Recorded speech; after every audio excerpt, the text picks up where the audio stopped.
Hey there, it's Bobby Legs, and welcome to another episode of Bobby Legs Loves Watches. And if you like videos like this, please do click that like button. I really do appreciate it. It helps out the channel immensely. Also, if this is your first time visiting my channel, please do consider subscribing. I love making videos about watches, watch news, watch releases, watch reviews, watch talk. And I hope you enjoyed those videos. Anyway, let's jump in.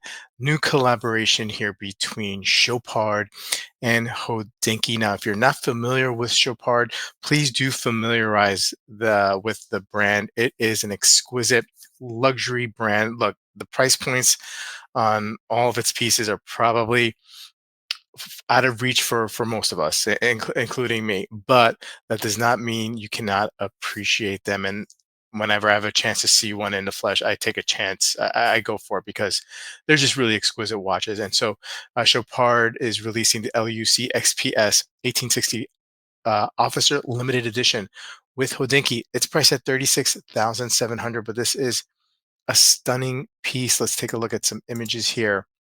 I love this hunter case back here where you see the case back is exhibition style, but you do have the flap and you could protect it or whatever, um, or look at it whenever you want to look at it, right? So you see the beautiful guilloche there and guilloche on the dial. Just a gorgeous piece in my opinion. Not for everybody, right? These are smaller watches. Well, actually, the diameter on this one is 40 millimeters. Usually, when I see something like this, it's usually around 36 millimeters. 18K ethical white gold. I presume that they're mining those, and by ethical means whatever that means. White gold indices comes with a gray leather strap with a gold tag, Hodinkee textured honey strap, Chopard. Again, this is a limited edition piece, 25 pieces, just a beautiful, beautiful watch. And, I'm not a big fan of most Hodinkee collabs. I don't know. They just don't do it for me. But, this one, gorgeous. Anyway, moving on. From Monochrome, the new Bremont Submarine 300 MGT, the brand's updated catalog includes a classic combination of dive watch and traveler's instrument. Hey, I think this brand gets a lot of flack, and I think they were trying to pivot to a new direction. And some of the releases the earlier the year were just not great looking. I'm not sure if this is kind of like a response to that to kind of tone it down a little bit, anyway. But look, I'm not an expert on the brand, but I'm just calling it as I see it. And so you have here a diver's chronograph, which is very, very popular, I guess. I mean, Seiko does a lot of diver chronographs.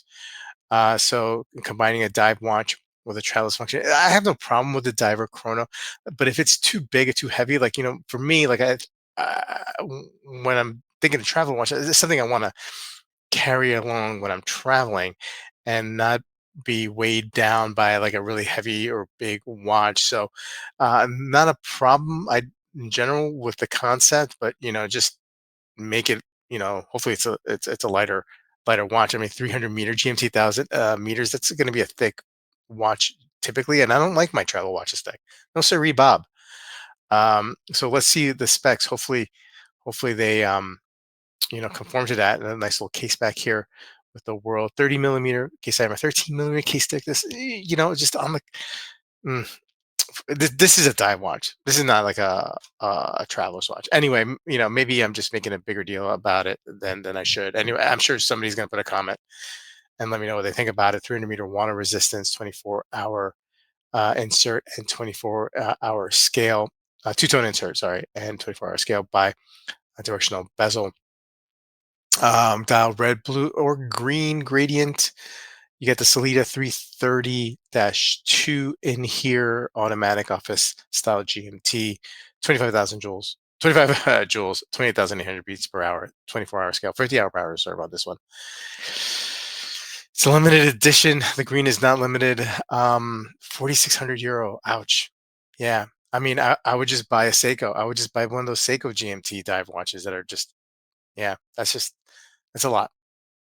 Maybe you got a better movement here than Seiko, but is it worth 2,000, $2,500 more than those SB SPB 381s to 383s. I think um, that's a number there. I mean, yeah, I mean, you don't have you have a unidirectional, right, with a Seiko, not a buy. But I mean, again, is it worth $2,500 more? I don't know. I don't know. Moving along here, and Awake honors the tradition of poppies and remembrance of the day of its Son May, the poppies. Inspired by the Remembrance Day poppies, Awake launches a bright red handcrafted dial employing the Vietnamese art of Sun May lacquer. So we have a lacquer dial. I'm not really too familiar with this brand. It is a fledgling French brand. That's probably why I'm not familiar with it, because it's fledgling. And interesting piece.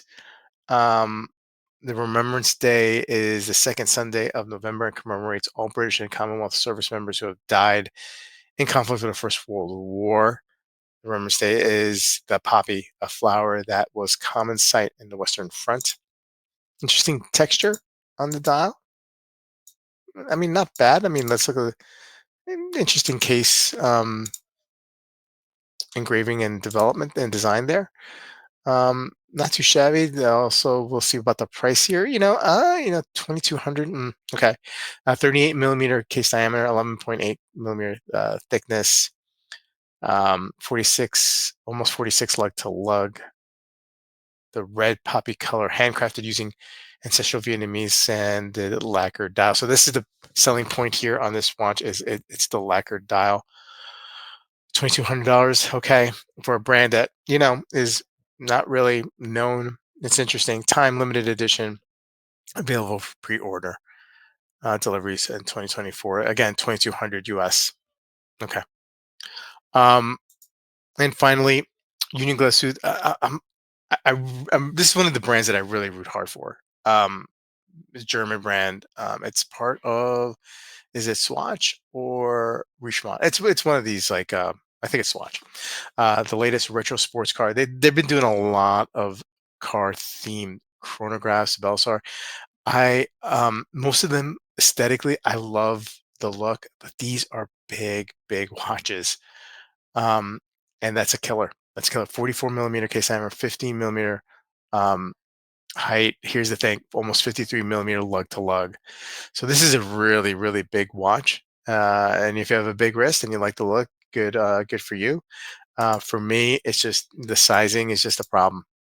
I'm not a big fan of this particular variant, but I do like some of the other variants of this model line with the racing theme. Um, it's not bad. I wouldn't kick it out of bed for eating crackers, but it's just too big. Pricing is not that bad. I mean, 34.50 euro. It's not terrible. But it is a big boy. It's powered by the Valjoux 77, based on the 7753.